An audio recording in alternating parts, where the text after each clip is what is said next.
35절부터 보겠습니다. 마가복음 12장 35절부터 37절 말씀을 우리 다 같이 한 목소리로 읽겠습니다. 같이 읽습니다.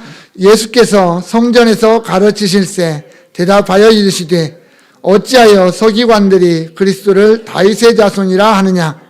다윗이 성령에 감동되어 친히 말하되 주께서 내 주께 이르시되 내가 네 원수를 네 발 아래에 둘 때까지 내 우편에 앉았으라 하셨도다 하였느니라. 다윗이 그리스도를 주라 하였은즉 어찌 그의 자손이 되겠느냐 하시니 많은 사람들이 즐겁게 듣더라. 아멘. 우리 양양 목사님 나오셔서 말씀 전하시겠습니다.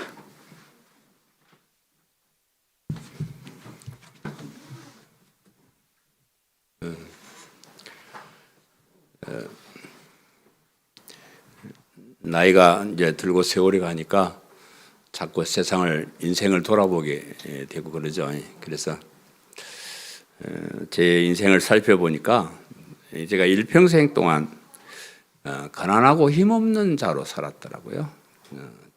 돈 한번 크게 벌어보지 못했고 무슨 큰 권력 한번 누려보지 못했고 그런 약자로 인생을 그래 살았습니다. 제가 사는 것도 약자들 편에 주로 어려운 사람, 가난한 사람 편에서 일생을 살았습니다. 그렇게 살아보니까 돈 있고 권세 있는 사람들 참 부럽더라고요. 그런 사람 눈치를 보면서 우리가 살아야 되고 아쉬운 소리를 때로는 하면서 살아야 되고 그들이 무슨 말을 하는가 귀를 기울이면서 이렇게 살아야 되는. 돈 많고 힘 있는 사람이 그래 잘했어 합격 이러면 좀 생기는 것도 있고요. 또 한동안 또 편안해지기도 하고 이제 그러는데 안 돼 불합격 이러면 또 뭐 비참한 삶을 살아야 되고 하는 것이 없는 사람들의 삶이에요. 주변에 돈 있고 권세 있고 빽 있는 사람이 됐어 그래 내가 한번 할게 이러면 제가 그냥 하는 일이 확 풀려버릴 텐데 이놈 인간들이 그런 말을 안 해.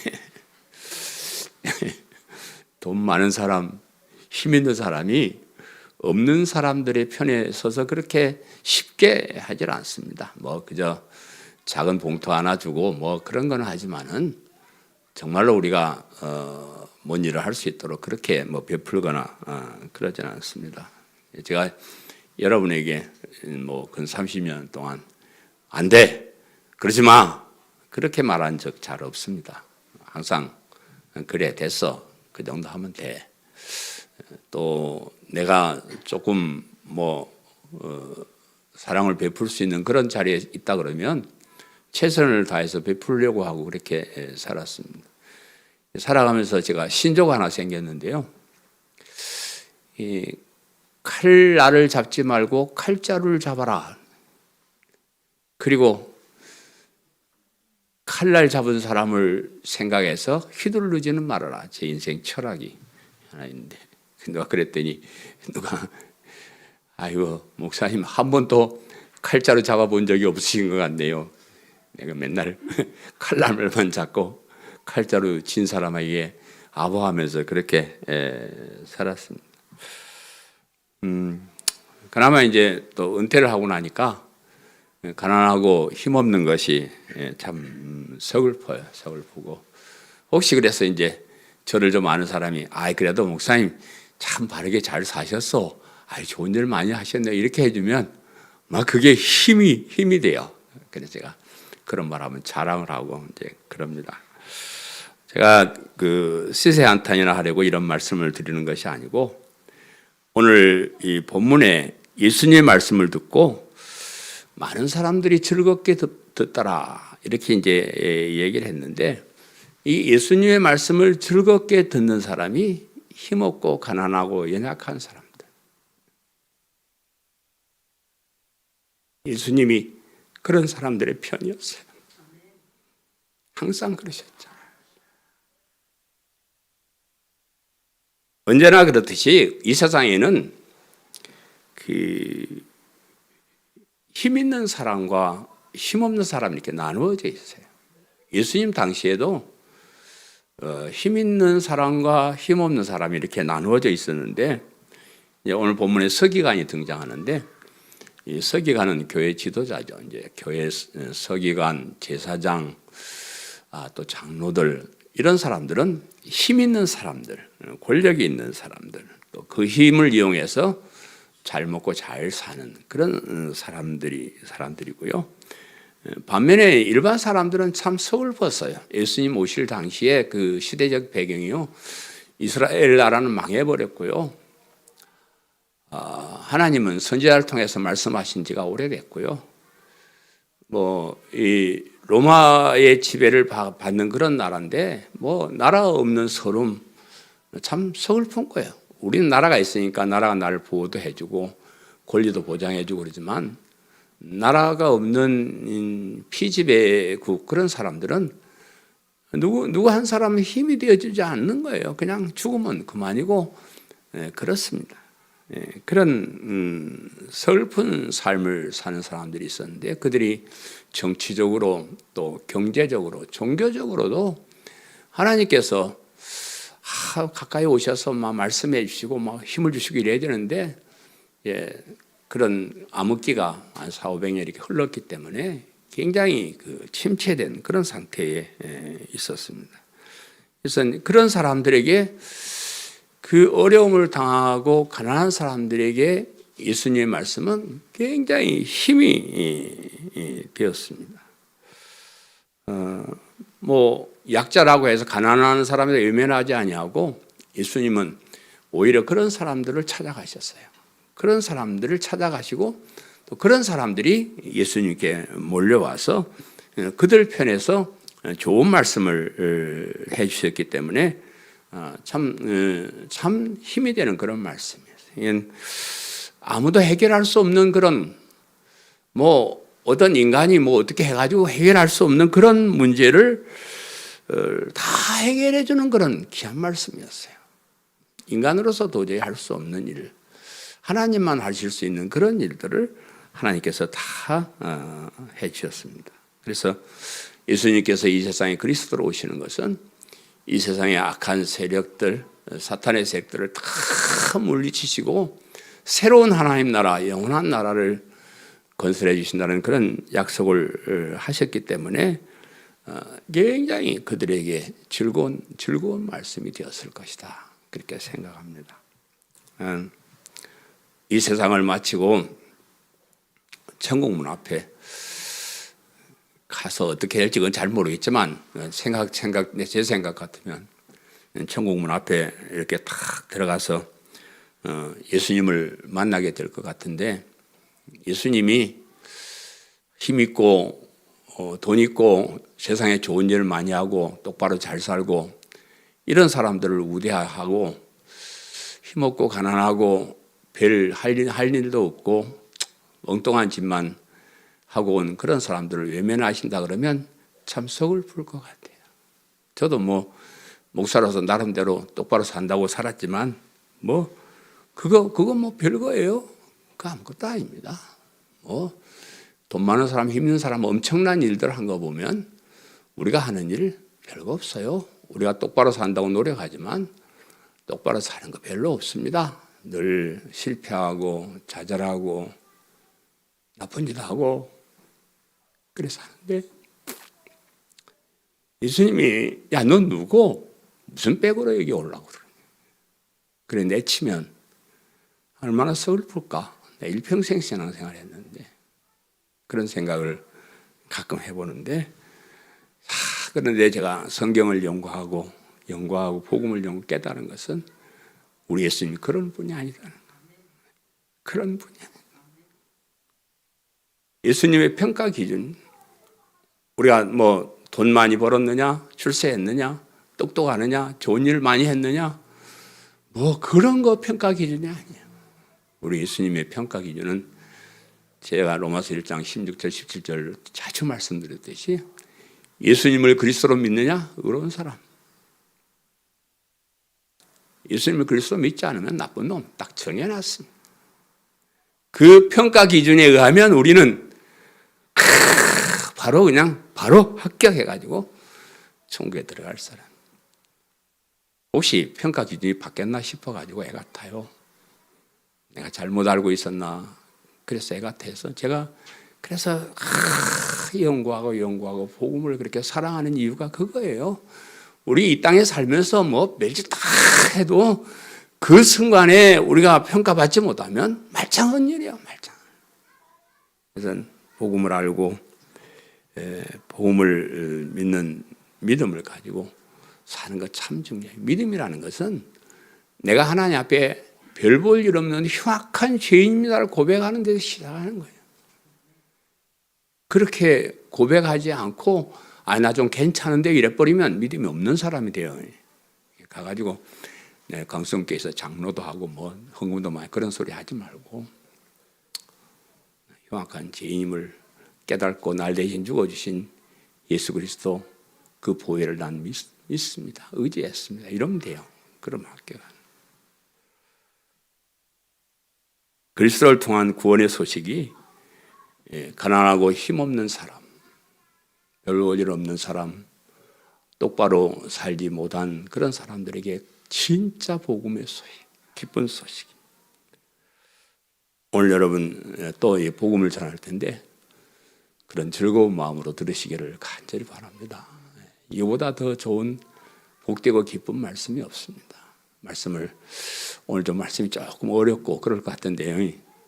좀 귀를 기울여서 자세히 한번 들어보시기를 바라요. 첫 번째는 어찌하여 서기관들이 그리스도를 다윗의 자손이라 하느냐 그렇죠. 오늘 본문 35절에 예수께서 성전에서 가르칠 때에 대답하여 이르시되 어찌하여 서기관들이 그리스도를 다윗의 자손이라 하느냐 그랬는데 예수님께서 이제 성전에서 자주 가르쳤었어요. 성전 자주 가르쳤는데 근데 이제 주로 그 가르치는 대상이 성전의 뭐 지도자들 이런 사람들을 가르치신 것이 아니고 성전에 찾아온 일반 평민들, 서민들, 어려운 사람 그런 사람들을 가르치셨어요. 가끔 뭐 서기관이나 재산 장로들이 몰려오긴 했지만 그 말씀 들으러 온 게 아니고 말씀 흠잡아 가지고 예수님을 내치려고 온 사람이지 그 사람들은 말씀 들으려고 온 사람들이 아니고 정말로 예수님의 말씀을 듣고 싶어서 온 사람들은 가난하고 힘없는 그런 일반 대중들이었습니다. 그래서 오늘 그 예수님이 성전을 가르치시며 대답하여 이르시되 이랬는데 대답하여 이르시되 이 말은 너무 관심 갖지 않아도 돼. 뭐 누가 질문을 해서 꼭 답변하셨다 그런 뜻보다는 예수님께서 자기 자신에 대해서 그 사람들에게 설명하기 시작했다 이렇게 여러분 해석을 하면 됩니다. 메시아가 다윗의 후손으로 오신다는 것은 성경의 예언이에요. 오늘 어떻게 생각하면 오늘 주제가 어찌하여 서기관들이 그리스도를 다윗의 자손이라 하느냐. 예수님이 어찌하여 서기관들이 그리스도를 다윗의 후손이라 하느냐. 이제 여기에 대한 말씀인데 이 메시아가 다윗의 후손으로 오신다는 것은 성경의 가르침이에요. 또 유대교 지도자들도 그렇게 믿고 있는 그런 사실이에요. 이 다윗 왕조는 하나님께서 특별히 우리 인간을 구원하기 위해서 세우신 그런 왕조인데 그 다윗 왕조를 통해서 그 다윗 왕조가 영원할 것이고 그 다윗 왕조를 통해서 그리스도가 이 세상에 오신다 하는 것은 당시의 모든 사람들이 다 알고 있는 그런 사실이었어요. 여기저기 이제 그런 말씀이 많이 있지만 제 대표로 시편 89편 3절 4절을 제가 읽어드리면 주께서 이르시되 나는 네가 택한 자와 언약을 맺으며 내 종 다윗에게 맹세하기를 내가 네 자손을 영원히 경고히 하며 네 왕위를 대대에 세우리라 하셨나이다. 이런 말씀을 통해서 유대인들이 생각할 때 메시아가 오시면 다윗의 후손으로 오신다. 성경이 그렇게 예언되어 있고 모든 사람들이 그렇게 알고 있는 그런 사실인데 그런데 예수님은 그런 서기관들이 그렇게 알고 있는 것이 잘못되었다는 것을 꾸짖으시는 거예요. 그들이 성경대로 그렇게 다윗의 후손으로 오신다는 것은 믿는데 문자 그대로만 서기관들이 생각을 하고 그 속에 숨어 있는 하나님의 뜻을 알려고 하지 않았다. 그래서 메시아는 그냥 인간이다. 인간이 후손으로 와서 인간의 어려운 문제를, 이 땅에서 어려운 문제를 해결해 줄 그런 분이다. 이런 정도만 알고 있었고 거기에 대해서 더 전진해서 하나님의 뜻을 알려고 하지 않았어요. 그래서 예수님이 오신 다음에는 그 예수님이 사람의 몸을 입고 오시지만은 하나님이시다는 것을 성경이, 신약 성경에서 굉장히 강조를 하고 있는데 마태복음은 그 예수님께서 잉태하실 때 상황을 그렇게 설명해요. 마리아가 잉태한 것은 성령을 통해서, 인간을 통해서 태어난 것이 아니고 성령을 통해서 잉태된 것이다. 그렇게 말씀을 하셔요. 마태복음 1장 18절에 예수 그리스도의 나심은 이러하니라. 그의 어머니 마리아가 요셉과 약혼하고 동거하기 전에 성령으로 잉태된 것이 나타났더니 그래. 그렇게 말씀을 하고요. 우리가 배우고 있는 마가복음은 예수님 하나님의 아들 예수 그리스도의 복음의 시작이라. 마가복음의 핵심 주제잖아요. 예수님이 하나님의 아들 하나님이시다는 거예요. 그러니까 지금 서기관들 유대인들도 알고 있는 그것을 지금 반박하는 것이 신약 성경 예수님 오실 때의 어떤 그런 기록들이고요. 요한복음은 아예 태초부터 계신 예수님이다 그렇게 말씀하시는데 태초에 말씀이 계시니라. 이 말씀이 하나님과 함께 있었으니 이 말씀은 곧 하나님이시니라. 말씀이 육신이 되어 우리 가운데 거하심에 우리가 그의 영광을 보니 아버지의 독생자의 영광이요 은혜와 진리가 충만하더라. 우리 예수님이 인간이 아니고 하나님이시다는 것을 이렇게 강조해서 설명을 하고 있는데도 서기관들은 그냥 아니야, 그냥 사람이야, 한 사람일 뿐이야, 그것도 저건 가짜야, 이런 식으로 이제 대드는 것을 책망하시는 그런 거예요. 서기관을 비롯한 유대교 지도자들이 왜 이 중요한 사실을 받아들이지 않았을까? 그냥 그렇게 알고 있다가 여러 가지 증거들, 기적도 일어나고 지금 난리잖아요. 이런 것들이 예수님이 하나님이시다라는 것을 얘기했으면, 그냥 그렇게 따르면 되는데, 끝까지 거부하는, 그거 아니다. 이렇게 거부하는 이유가 있는데, 그것은 우선적으로 하나님의 일을 생각하는 것이 아니고, 눈앞에 보이는 자기들의 이익을 생각했기 때문이다. 그래요. 유대교 지도자들은 그 성전을 통해서 또 예배를 통해서 자기들의 이익을 챙기고 있었어요, 당시 사람들이. 그래서 성도들에게, 사람들에게, 유대인들에게 율법을 지킬 것을 강조를 하고 성전에 제사를 드리면서 예물을 바치고 헌물을 바칠 것을 그렇게 강조를 하고 그것을 가지고 잘 먹고 잘 살고 있었으면 기득권 자들. 그러니까 그 하나님을 섬긴다는 것을 빙자해가지고 하나님의 뜻을 알거나 하나님의 뜻대로 사람들을 인도하려고 하는 것이 아니고 그냥 자기들 먹고 사는 데 바빠가지고 그거 있으면 안 되거든요. 그래서 지금 그 그리스도를 통해서 이제 새로운 교회가 시작되고 자기들이 아닌 다른 사람을 통해서 교회가 시작되고 구원이 시작되고 한다는 그런 말을 유대교 지도자들이 자기들 이익 때문에 기득권 때문에 거부하는 거예요. 끝까지 거부하는 거예요. 조금 그런 말씀이 있으면 무릎 꿇고 기도해 보든지 성경을 더 연구해 보든지 그랬으면 얼마나 좋겠습니까. 또 하나는 그들이 사탄의 계략에 이용당했기 때문이다. 사탄의 계략에 이용당했기 때문이다. 그럽니다. 칼빈이라는 사람이 오늘 이 본문을 주석하면서 이렇게 그리스도의 신성을 부인하고 그저 한 사람임을 강조하는 이유를 이렇게 설명을 해요. 사탄은 처음부터 하나님과 인간의 참 중보자가 아닌 거짓된 그리스도를 내세우려고 가진 수단을 써오고 있는 터다. 그렇게 말했어요. 하나님과 우리 사이의 참 중보자는 인간이 아니에요. 중보자는 하나님이신 예수님만이 우리를 중보할 수 있는데 사탄이 그걸 못하게 하는 거예요. 그러면 안 되니까. 그러면 자기 백성들이 다 도망가니까. 그랬습니다. 그래서 사탄이 유대인들이 성경을 통해서 알고 있는 다윗의 후손으로 오시는 그리스도를 부인할 수는, 그건 부인할 수가 없는데 그것을 조금씩 바꾸는 거예요. 그 방향을 조금 바꾸는 거예요. 그래서 예수님을 영접하지 못하고 믿지 못하게 그렇게 만드는 겁니다. 그래서 그런 유대교 지도자들이 하나님을 섬긴다 하면서 사실은 사탄의 전술 전략에 넘어가서 사탄들이 시키는 대로 예수님이 하나님이 아니시고 그냥 인간일 뿐이고 영원한 생명으로 구원 그런 것이 아니고 이 땅의 어떤 지도자로 이렇게 생각하게 만들었다는 거예요.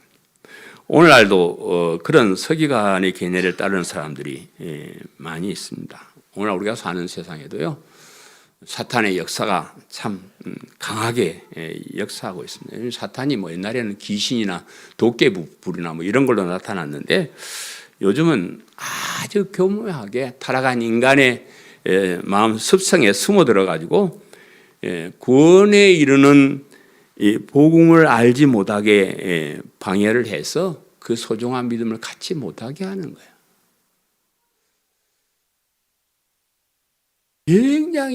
굉장히 교묘한 전술 전략이에요. 잠깐 사탄은 우리가 어떻게 하든지 복음을 믿는 믿음을 가지지 못하게 하는 거예요. 그래서 딴 데로 자꾸 눈을 돌리게 이렇게 만드는 겁니다.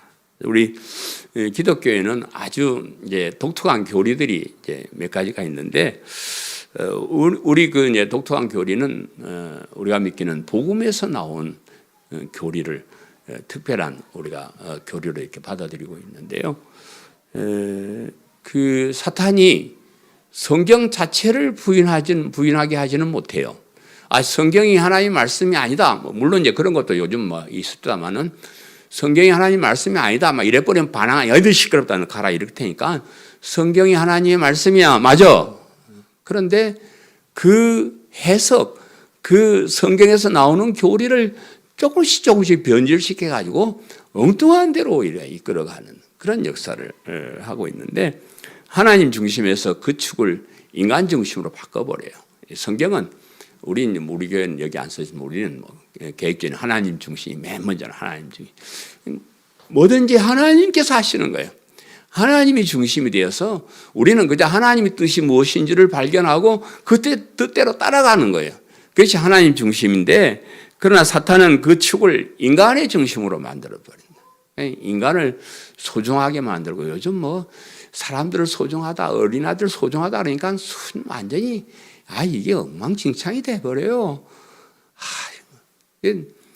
인간을 소중하게 만들어 보니까 우리 인간의 머리로 이해가 안 되는 건 그건 또 아니라 그래 버려요. 하나님이 하시는 일인데 우리가 다 어떻게 이해를 해요? 근데 인간의 머리로 이해 안 되는 것은 하나님의 말씀이 아니다. 이제 이렇게 해버리고요.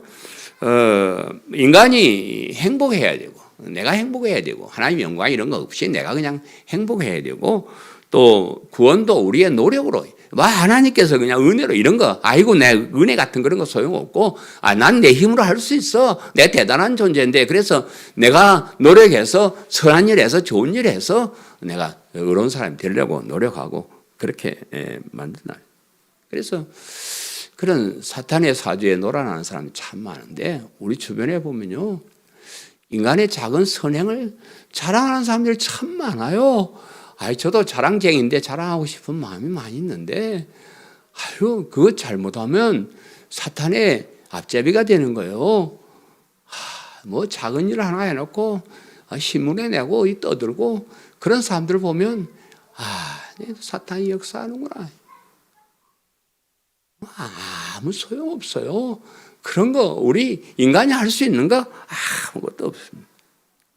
작은 선행 하나 하고 가지고 뭐 잘했다고 여기저기 자랑하고 그렇게 그게 인본주의 인간 정신으로 바뀌는 사탄의 전술 전략인데 그걸 모른단 말이에요.